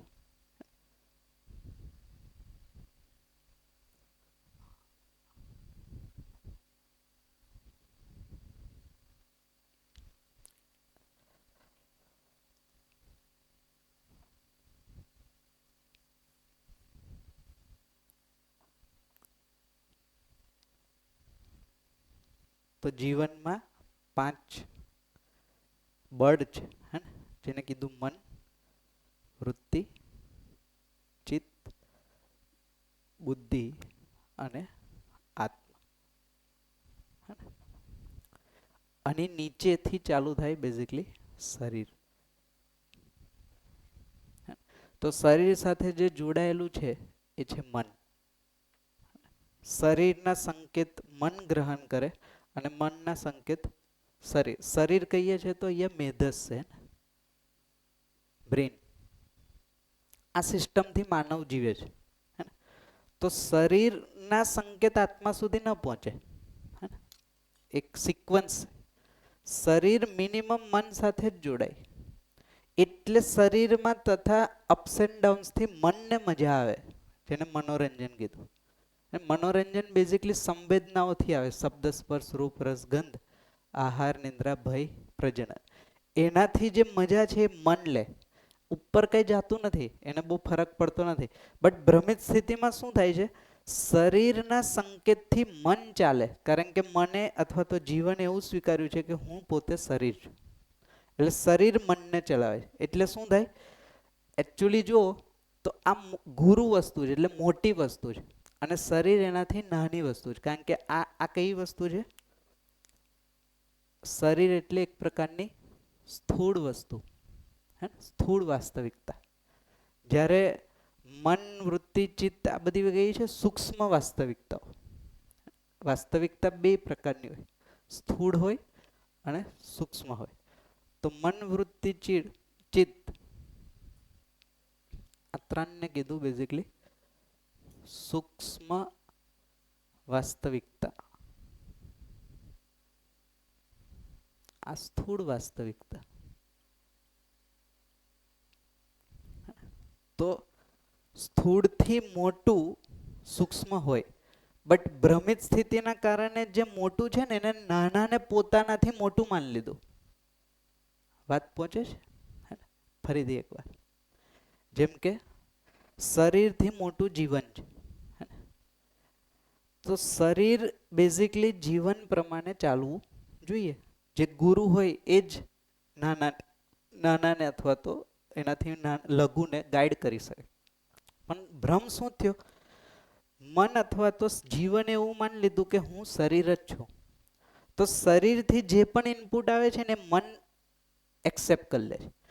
હવે મન શું કરે? વૃત્તિને ચલાવવાનો પ્રયત્ન કરે, જે પ્રેક્ટિકલી પોસિબલ નથી. કારણ કે વૃત્તિ મનથી મોટી વસ્તુ છે.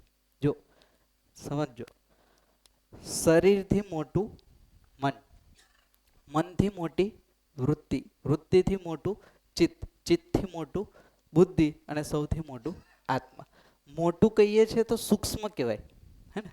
જેમ કે શરીરથી સૂક્ષ્મ મન, મનથી સૂક્ષ્મ વૃત્તિ, વૃત્તિથી સૂક્ષ્મ ચિત્ત, ચિત્તથી સૂક્ષ્મ બુદ્ધિ અને બુદ્ધિથી સૂક્ષ્મ આત્મા. તો આ એનાથી મોટા લેવલ છે, હે ને? હવે શું થાય છે?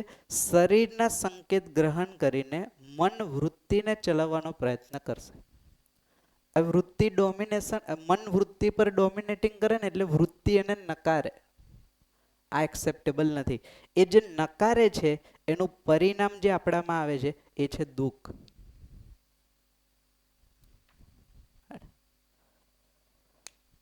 પ્રેક્ટિકલી જે દુઃખ કહીએ છે એ દુઃખ શું છે? મન અને વૃત્તિ વચ્ચેની અસંગીતતા અથવા તો ડિસહાર્મની. કારણ કે નાનું મોટાને ડ્રાઈવ કરવાનો ટ્રાય કરે, આ એને એક્સેપ્ટ કરતું નથી. એનું જે પરિણામ આપણામાં ફીલ થાય છે એ છે દુઃખ. કારણ કે આ નેચરલ નથી.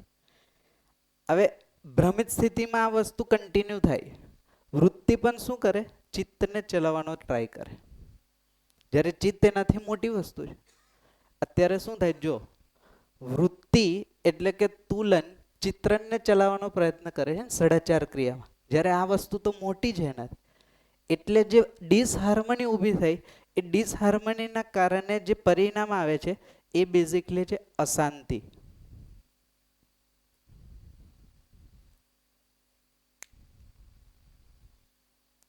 આપણે જે ફીલ કરીએ છીએ ને, ગમે એટલા એફર્ટ કર્યા શાંતિ મળતી જ નથી. એ અશાંતિ ક્યાં છે? ચિત્ત અને વૃત્તિની ડિસહાર્મની. ડિસહાર્મનીનો મતલબ થાય અસંગીતમયતા.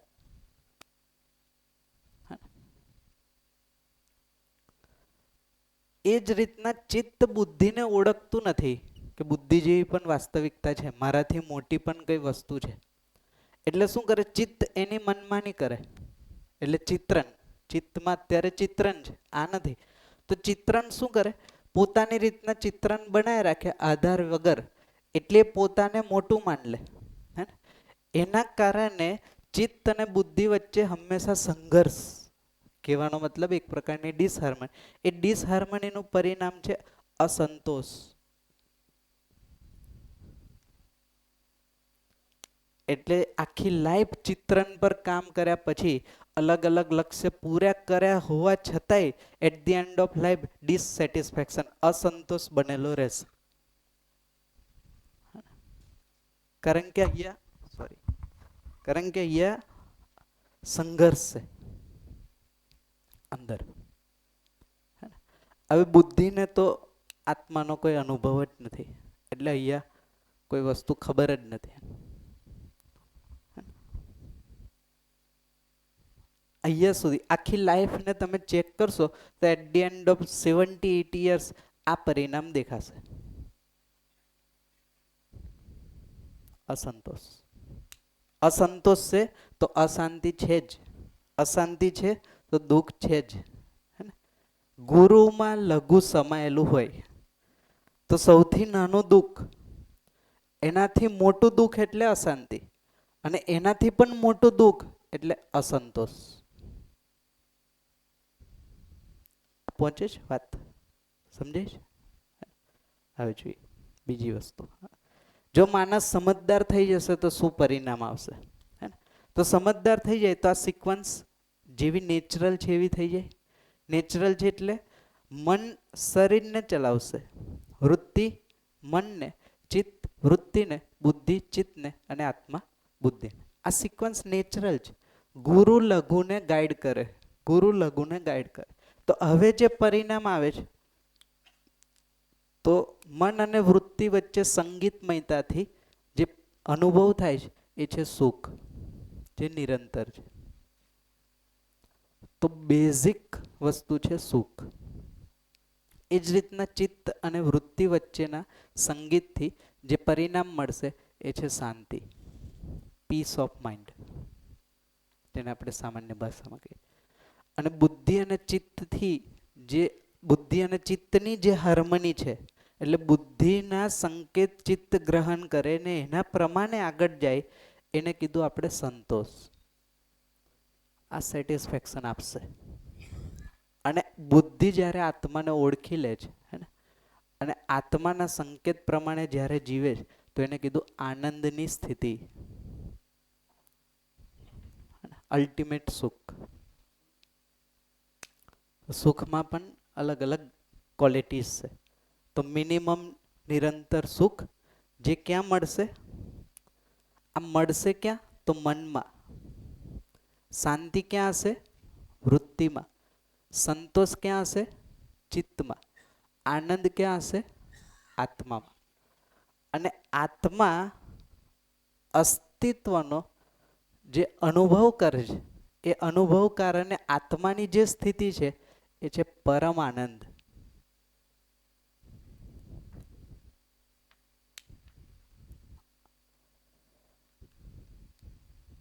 આત્મા અનુભવ કરશે એટલે આત્માની જે સ્થિતિ બને છે એ છે પરમ આનંદની સ્થિતિ.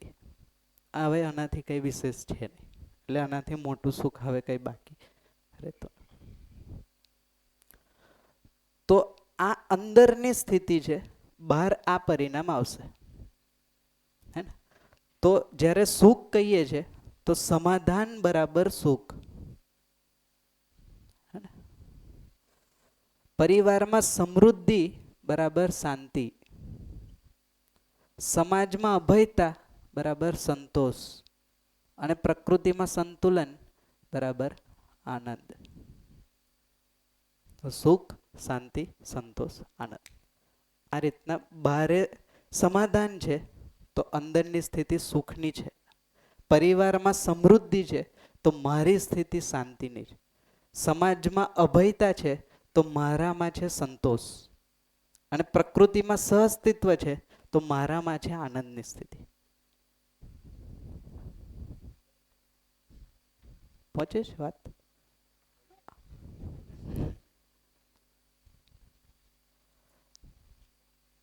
તો આ રીતના માનવ લક્ષ્ય પૂરું થશે. તો માનવ લક્ષ્ય પૂરું થવાથી જીવનની સ્થિતિ આ થશે, જેને એક નામ આપ્યું છે બેઝિકલી આ સુખ શાંતિ સંતોષ આનંદને કીધું જીવન લક્ષ્ય. બે વાસ્તવિકતાના અલગ લક્ષ્ય લઈ લો તો જીવનનું લક્ષ્ય થઈ ગયું સુખ શાંતિ સંતોષ આનંદ. અને એ જ જીવન આ લક્ષ્ય સાથે માનવ શરીર ચલાવે તો માનવ લક્ષ્ય થઈ ગયું સમાધાન સમૃદ્ધિ અભય સહઅસ્તિત્વ.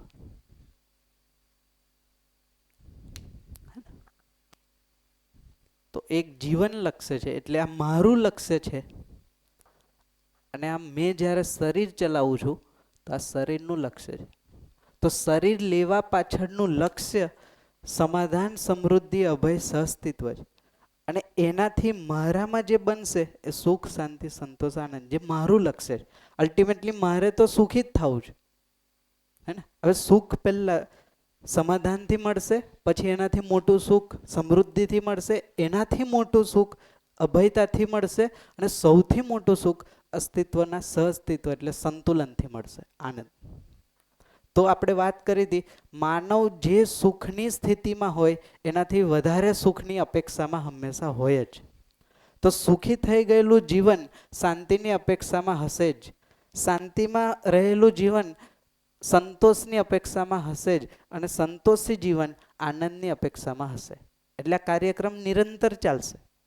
તો જેટલો એ ઘણા લોકો એવું કહેતા હોય શિબિરમાં કે સુખી થઈ જાય પછી તો સ્ટક થઈ જાય અને અટકી જાય ગ્રોથ. એકચ્યુઅલી સુખી થાય પછી તો કામ ચાલુ થાય, હે ને? એની પહેલાં તો ટ્રાયલ એન્ડ એરર જ છે. 4.5 ક્રિયામાં તો શું થાય બીજું? તો સુખી થયા પછી તો અલ્ટિમેટલી હવે ચાલુ થશે જીવવાનું. એની પહેલાં તો પશુ અને રાક્ષસમાં તો જીવવા માટેના એક પ્રકારના સ્ટ્રગલ જ છે સુખી થવાના. હવે સુખી થઈ ગયો જેને માનવ કીધું, હવે સુખને પ્રમાણિત કરશે પરિવારમાં, સમાજમાં, રાષ્ટ્રમાં, આંતરરાષ્ટ્રમાં અને પૂરી ધરતી પર. એના પછી અલગ અલગ શેડ છે. ક્લિયર? બીજું કઈ આમાં ક્વેશ્ચન, કોઈ પ્રશ્ન હોય તો જણાવો. સાઇમલ્ટેનિયસલી છે, મતલબ કે એક સાથે જ છે. હા, એટલે તમને બધાયનું હા એ સમજણ તો હે. તો સૌથી પહેલા મને આનો ભાસ થશે, સુખ જેવું લાગશે, હે ને? પછી થોડી ઉપરની સ્થિતિ પર જઈશ તો એ વસ્તુનો મને આભાસ થશે.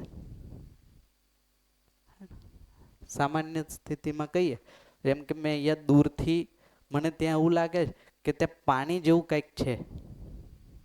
જનરલી ઉનાળામાં થતું હોય, તમે જોશો મરીચિકા અથવા તો મૃગજળ જેને કહેતા, અને દૂરથી રનમાં એવું લાગે કે ત્યાં પાણી છે. તો ત્યાં અથવા તો રોડ પર પણ હે ને હીટ થઈ, તો એ શું થયો? પાણીનો ભાસ. પછી થોડોક નજીક જાઉં ને તો મને થોડુંક ક્લિયર થાય, એટલે મને પાછો આભાસ થશે, હા પાણી જ છે એવું તો લાગે જ છે. પછી એક્ઝેક્ટલી વસ્તુ મને જો સમજાઈ જશે, હે ને, તો એ વસ્તુની મને થશે પ્રતીતિ, જેને સાક્ષાત્કાર કીધું. ટેકનિકલી કહીએ તો આ સાક્ષાત્કાર છે. તો એની પહેલા તો વસ્તુ છે એનો ભાસ, વસ્તુ થોડી ઘણી ક્લિયર થઈ એ આભાસ છે.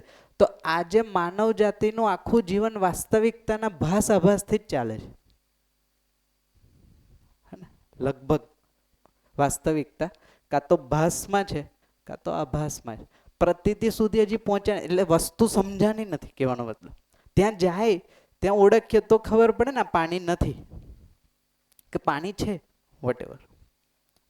તો વસ્તુ ઓળખમાં આવી ગઈ એ થઈ ગઈ પ્રતીતિ. આ પ્રતીતિ અથવા તો સાક્ષાત્કાર થશે પછી અગેન આગળ આપણે જોયું એ પ્રમાણે વસ્તુનો બોધ અને અનુભવ. ક્રમ, બીજો એક ક્રમ આ ભાષામાં પણ તમે કહી શકો. તો મન અને વૃત્તિ વચ્ચે ભાસ, ચિત્ત અને વૃત્તિ વચ્ચે આભાસ થાય, બુદ્ધિ અને ચિત્ત વચ્ચે પ્રતીતિ થાય, અને આત્મા અને બુદ્ધિ વચ્ચે બોધ એટલે બુદ્ધિમાં અને આત્મા અનુભવ કરી લે પછી એ વસ્તુનો અનુભવ થાય.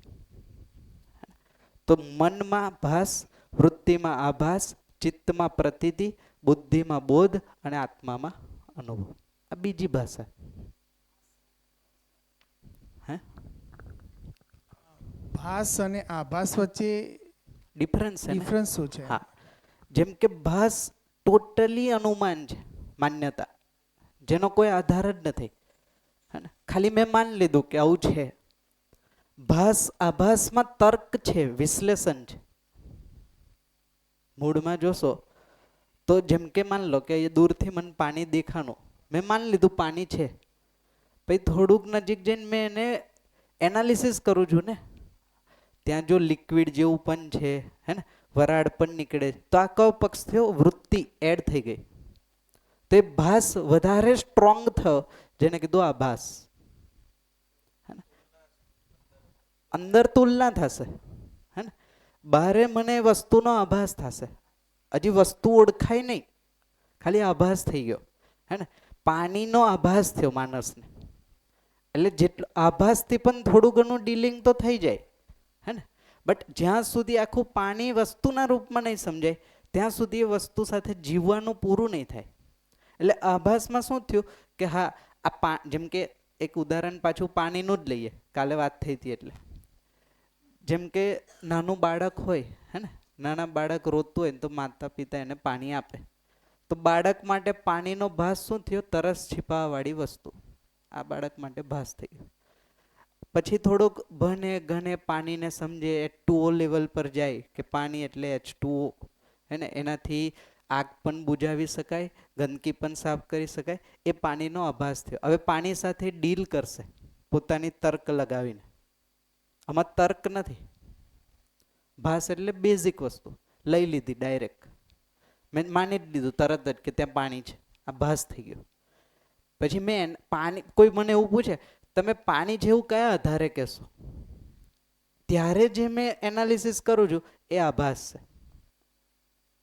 હે ને, કે ભાઈ જો ત્યાં વરાળ પણ નીકળે છે, ત્યાં લિક્વિડ જેવું પણ, તો મને જે પાણીની વસ્તુ ખબર છે એના મેં તર્ક લગાવીને એ વસ્તુને ત્યાં સ્ટ્રોંગ કરું છું કે આ જ છે, આ થઈ ગયું. એનાથી વધારે મોટી વસ્તુ, ભાસથી મોટું આભાસ.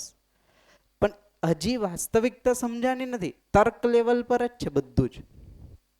હે ને, એનાથી ઉપર જઈને જ્યારે વાસ્તવિકતા એક્ઝિસ્ટન્સમાં જે સ્વરૂપે છે, જે હેતુથી છે, એટલે કે રૂપ ગુણ સ્વભાવ ધર્મ, ત્યારે વસ્તુ જેવી છે એવી સમજાની, એને એક નામ આપ્યું છે વસ્તુની પ્રતીતિ થઈ ગઈ, અથવા તો આપણે કીધું એ પ્રમાણે સાક્ષાત્કાર થઈ ગયો.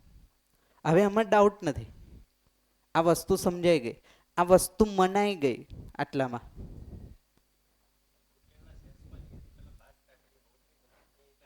હા, કાંઈ છે જ નહીં. એટલે કહેવાય ઉદાહરણ માટે ઠીક છે, પણ એ સાક્ષાત્કાર નથી, પણ સમજવા માટે, હે ને, સમજવા માટે ઠીક છે. એટલે અહીંયા મને આ જે 10 ક્રિયામાં જે ખરેખર જે વર્ક કરવાનો જે પોર્શન છે ને વૃત્તિવાળો પાર્ટ છે. જ્યારે વૃત્તિને ક્લેરિટી મળી જાય છે કે NDS ને PHL વાળીને, એટલે બાકીની જર્ની તો બાય ડિફોલ્ટ થઈ જ જાય છે. મનવાળા ઉપર બી ફોર્સ નથી. મેઇન સેન્ટર પાર્ટ છે આ વિચાર પક્ષ, વૃત્તિ. એટલે વિચાર પક્ષ એટલે વૃત્તિવાળા પાર્ટ ઉપર જો થોડું વર્ક થઈ જાય છે. હા, તુલન ઉપર કામ કરવાની અને વિશ્લેષણ, એટલે વિશ્લેષણ પર પણ તમે ના કરશો. હા, ખાલી તુલન પર કામ કરશો તો વિશ્લેષણ તો એના આધારે જ છે. કારણ કે તુલન એક આધાર આપે છે. હવે સપોઝ NDS નો આધાર નથી અને આપણે વિશ્લેષણ કરવા જઈએ છીએ ને, તો એક ક્વેશ્ચનના લાખો, મતલબ એક પ્રોબ્લેમના લાખો સોલ્યુશન દેખાય છે. એટલે માણસ એ લાખોમાંથી કયું સિલેક્ટ કરવું ને એમાં બહુ કન્ફ્યુઝ છે. પણ જ્યારે એને ક્લેરિટી આવી જાય છે કે ભાઈ આના અંદર ઓપ્શન એક જ છે, વિકલ્પ એક જ છે, એટલે એને પછી કોઈ કન્ફ્યુઝન નથી. જેવી રીતે અહીંથી મારે આમ જવું હોય કે હું 4 રસ્તે જઉં, હવે મારે ઉત્તર દક્ષિણ પૂર્વ પશ્ચિમ ક્યાં જવું છે એની ક્લેરિટી નથી આવતી, એટલે મારી પાસે ઓપ્શન્સ વધારે છે, એટલે હું કન્ફ્યુઝ રહું છું. ત્યાં એ લૂપિંગ થઈ જાય છે. એને ઓવર થિંકિંગ, આઈ થિંક એ ઓવર થિંકિંગનો પાર્ટ છે જે આ સોફ્ટવેરને હાર્ડવેરને ગરમ કરી નાખે છે. મતલબ મેદસ્વી કહેવાય ડિપ્રેશનમાં જતું રહેવું ને.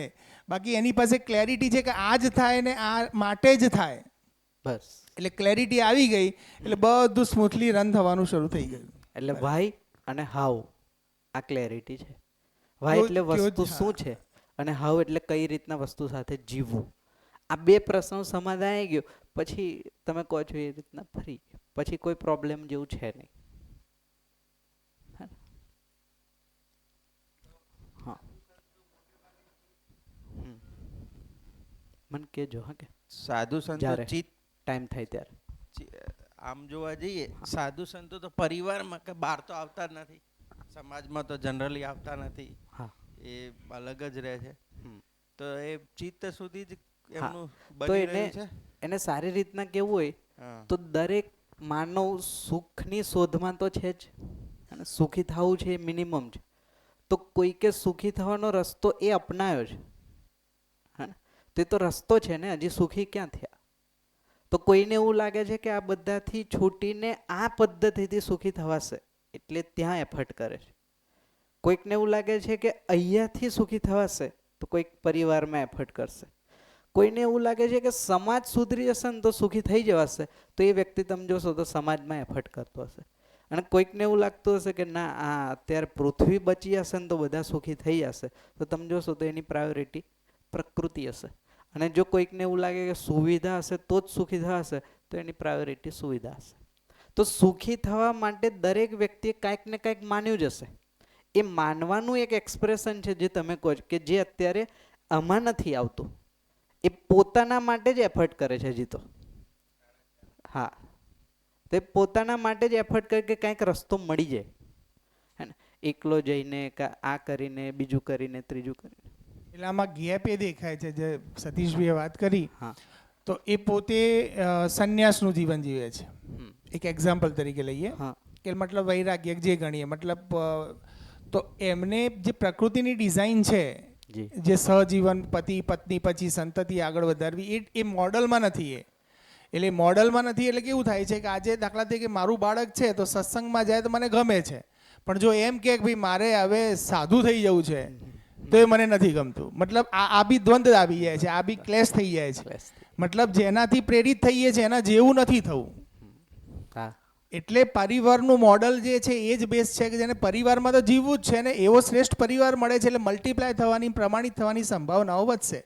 પણ જ્યારે જેને જે પરિવારમાં નથી ને એ જ્યારે કોઈ વાત કરે છે ત્યારે ક્યાંક તો ગેપ રહેશે જ. એટલે એ વ્યક્તિ આઈડિયલ થઈ જાય છે ને પછી એક સમય પછી એવા વ્યક્તિ આઈડિયલ થઈ જાય, પૂજનીય જેને કહે છે. પૂજનીયનો મતલબ જ એ થાય કે એના જેવા આપણે નહીં થઈ શકીએ, આપણે આપણી રીતના જીવવાનું છે એ એની રીતના જીવે. તો એ એકચ્યુઅલી હોવું શું જોઈએ? કોઈ શ્રેષ્ઠ વ્યક્તિ છે એનું આચરણ મલ્ટીપ્લાય થવું જોઈએ ને. માન લો કોઈ શ્રેષ્ઠતાનો આધાર શું હશે? શ્રેષ્ઠતાનો આધાર છે વ્યક્તિ સુખી છે, સમૃદ્ધિ છે પરિવારમાં એ વ્યક્તિના, સમાજમાં પણ એ વિશ્વાસપૂર્વક જીવી શકે છે, અભયતા, એના કારણે કોઈને કોઈ ભય નથી, હે ને? અને સંતુલન પ્રકૃતિમાં રાખીને ચાલે, બેલેન્સ. આ સૌથી શ્રેષ્ઠ વ્યક્તિત્વ છે કોઈ પણ. આનાથી શ્રેષ્ઠ વ્યક્તિત્વ ન હોઈ શકે.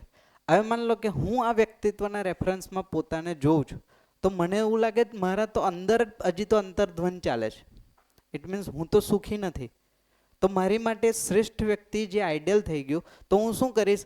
એ જે રીતના સુખી થયા એ વસ્તુનું હું અનુકરણ કરીશ ને. પહેલું સ્ટેપ, પહેલાં વાતચીત થાય હું કેમ કરીશ, પછી એ સમજાવશે કે આવું થશે આવું થાય.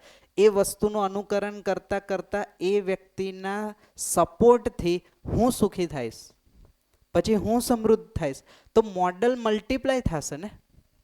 શ્રેષ્ઠ વ્યક્તિ મોડલને મલ્ટીપ્લાય કરશે. જેમ કે એક કેમેસ્ટ્રીનો બેસ્ટ ટીચર કેમેસ્ટ્રી એ રીતના સમજાવી દે કે એ બાળક પણ કેમેસ્ટ્રી સમજાવી શકે. આ એનું પ્રમાણ થયું ને. હું શ્રેષ્ઠ છું, મારું પ્રમાણ શું? હે ને? કે બાળક પણ કેમેસ્ટ્રી બનાવી દે એ રીતના હું શ્રેષ્ઠ જીવન જીવું છું એનું પ્રમાણ શું?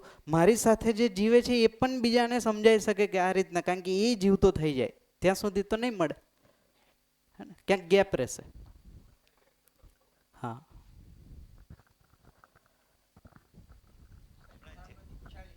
હા.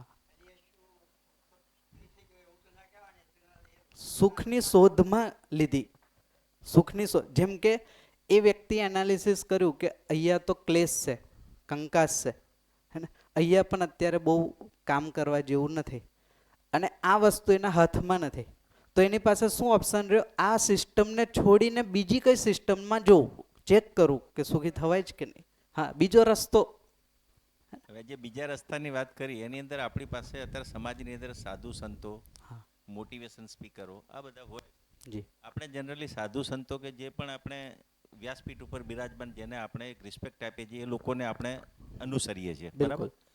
તો હમણાં એક આવા જ આપણે એક મોટિવેશન સ્પીકર કહો કે જયા કુમારી કરીને નામ છે આઈ થિંક એમનું, અને એક એરપોર્ટ ઉપર જતા હતા, એમણે એ ટાઈપના ડ્રેસ પહેર્યા હતા, એટલે કોઈકે કીધું કે તમે સાધુ થઈ અને આ રીતનું પહેરો છો તો યોગ્ય છે કે નહીં. એટલે પહેલાં વ્યક્તિએ સામે જવાબ બી એવો આપ્યો કે હું વ્યાસપીઠ ઉપર હોઉં છું ત્યારે સાધુ સંત તરીકે ઉપદેશ આપું છું, બાકી હું પણ એક માનવ જ છું અને મને મારા પોતાના પણ શોખ, એટલે મતલબ બહુ શોખ ના કહેવાય પણ એમ કે મારી એક જનરલ ટ્રેન્ડમાં હું રહેવા માટે લાઈફસ્ટાઈલ મારી હોઈ શકે એમ. એટલે કોઈ ઉપદેશક હોય છે એ સાધુ સંતને આપણે એને અનુસરીને ચાલવું એવું જરૂરી બી નથી. એના વિચારોને અનુસરી શકીએ બરોબર છે, પણ એને ફિઝિકલ. હા, એટલે અહીંયા મસ્ત ચેક પોઈન્ટ આપ્યો છે, હે ને? ચેક પોઈન્ટ છે આચરણ પ્રમાણ. શબ્દ, વાક્ય, શાસ્ત્ર આ કોઈ પ્રમાણમાં આવતા નથી. આચરણ અલ્ટિમેટલી પ્રમાણ આપશે. હું આ સમજ્યો છું તો મારું આચરણ પ્રમાણ આપશે. તમે આ સમજ્યા છો તો તમારું આચરણ થોડું મેન્યુપ્યુલેટ થશે. આચરણ તો જેવું અંદરની સ્થિતિ હશે એ જ પ્રમાણે આવશે. તો જ્યારે પણ કોઈ વ્યક્તિને ચેક કરવો હોય, ચેક ન કરવાનો હોય, હે ને, પણ મૂલ્યાંકન કરવું હોય, પરસ્પરતામાં મૂલ્યાંકન કરવું હોય ને તો એના આચરણને જોવું. આચરણથી મૂલ્યાંકન થાય. જો સમજદાર વ્યક્તિ આ આચરણ પ્રમાણે જીવે છે, આ એના આચરણ છે, હે ને? પોતાનામાં કોન્ટ્રાડિક્શનથી મુક્ત, હે ને? પરિવારમાં સમૃદ્ધિ માટે એફર્ટ કરે છે કાં તો સમૃદ્ધિ આવી ગઈ, સમાજમાં અભયતાનું વાત, એની માટે સમાજ પોતાના જેવો જ છે, એ ડિફરન્સ નથી કરતો ને કે આ વર્ગ આ તે વર્ગ, તો હજી બાકી છે, હે? હા, આચરણ એનું સમાન છે, સંબંધ સમાન છે એની માટે, અને એના કારણે પ્રકૃતિ ડિસ્ટર્બ નથી કરતી. કોઈ પણ વ્યક્તિને આ 4 લેવલ પર તમે લઈ આવશો એટલે તમને સમજાય હશે સમજદાર છે કે હજી કાંઈક ગેપ છે. એટલે આ જે એક્ઝામ્પલ છે ને એને એ પાછું ડ્યુઅલ પેલી કહેવાય ને કે કારણ કે મતલબ એ ઉપદેશવાળામાં આવી ગયો. હું વ્યાસપીઠ ઉપર બેઠો છું ત્યાં સુધીથી ઉપદેશ આપી રહ્યો છું, ત્યાંથી નીચે ઉતર્યો ત્યારે હું હવે એ વ્યક્તિ નથી. મતલબ મારામાં જે એક ડબલ પર્સનાલિટી છે અને એનું ભલે પૂછવાવાળો તો પૂછી લીધું, પણ એ વ્યક્તિ જ્યારે બોલતો હોય ને વ્યાસપીઠ ઉપરથી ત્યારે પણ એને રિફ્લેક્ટ તો થતું જ હોય છે કે ભાઈ યાર હું આ શું કરી રહ્યો છું, અથવા કોઈએ મને પૂછીને ધ્યાનાકર્ષણ કરાવ્યું કે તમે કેમ આમ છો એમ. એટલે એની પીડા ગણો કે દુઃખ ગણો એ વસ્તુ વ્યક્તિમાં એ એસ્ટાબ્લિશ તો રહેશે જ્યાં સુધીથી બંનેમાં એક રૂપતા નહીં આવે ત્યાં સુધી. અને જો બહુ સારી વાત કહું તો તમે જે કીધું ને એ નહીં, આપણે બધા આ જ કરીએ છીએ, હે ને? જેમ કે તમે ઓબ્ઝર્વ કરશો તો આપણે જે વ્યક્તિને જે ભગવાન કહી દીધા, ઈશ્વર કહી દે, એને આપણે માનીએ છીએ, તો શું કરીએ? સવારે એ વ્યક્તિની પૂજા અગરબત્તી જે રીતિ રિવાજ કર્યો, પછી જીવું તો હું મારી રીતના જ છું ને, એને કીધું એમ કેમ જીવું છે, હે ને? તો આપણે કહીએ શું કે છો તમે આઈડિયલ, હે ને? એટલે આ તો તમે શું કરો? ભગવાનનું અપમાન કર્યું ને એક પ્રકારે. એને તો જીવવા માટે એક્ઝામ્પલ સેટ કર્યો. આપણે શું કર્યું? એને પૂજા પાઠમાં દીવાબત્તીમાં સીમિત કરી નાખ્યું અને જીવું તો મારા રીતના. સવારમાં દીવાબત્તી કરીને સ્ટોક માર્કેટ ઓપન કરું, હે ને? એટલે કહેવાનો મતલબ કે હા, પણ એનો હેતુ ફરી ગયો એમ કહું છું. ભગવાનની ભક્તિનો હેતુ છે હું ભગવાન જેવો થાવ, આ ભક્તિ છે. હવે મારો હેતુ જ ચેન્જ થઈ ગયો. હું થાય છે ભક્તિ કરું છું, જીવું છું તો મારી માન્યતાથી.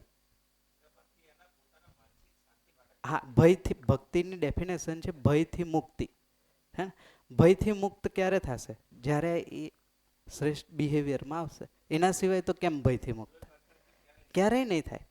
તો આપણે કરીએ છીએ શું કે જે વ્યક્તિને આપણે આઈડિયલ માન્યા એને માન્યા જ, ખાલી સમજ્યા નહીં. આ ગેપ રહી ગયો, હે ને? જો સમજાઈ ગયા હોત તો કદાચ પૂજા બત્તી ના કરત ને તો એના જેવું આચરણ કરત, એ વ્યક્તિ સુખી છે, ખુશ છે ને આપણા આચરણથી. જેમ કે માતા પિતા સંતાનમાં પોતાનું રિફ્લેક્શન જોવે એટલે કેટલા ખુશ થાય, કે મેં જે રીતના જીવો એવું જ મારું બાળક જીવે. આનાથી મોટી ખુશી શું થાય? હવે બાળક એવું કે ના ના તમે બરાબર છો, તમે શ્રેષ્ઠ છો, અને એ મનમાં નહીં કરે તો દુઃખી કોણ થાય?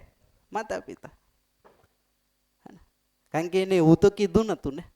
અત્યારે એવું જ થાય, ભગવાન અને ભક્ત વચ્ચે આ જ રિલેશન દેખાશે તમને, અસ્તિત્વ દેખાશે. ઠીક છે, એક બ્રેક લઈ લો. 10 મિનિટના બ્રેક પછી પાછા મળીએ. 10 મિનિટ. Thank you.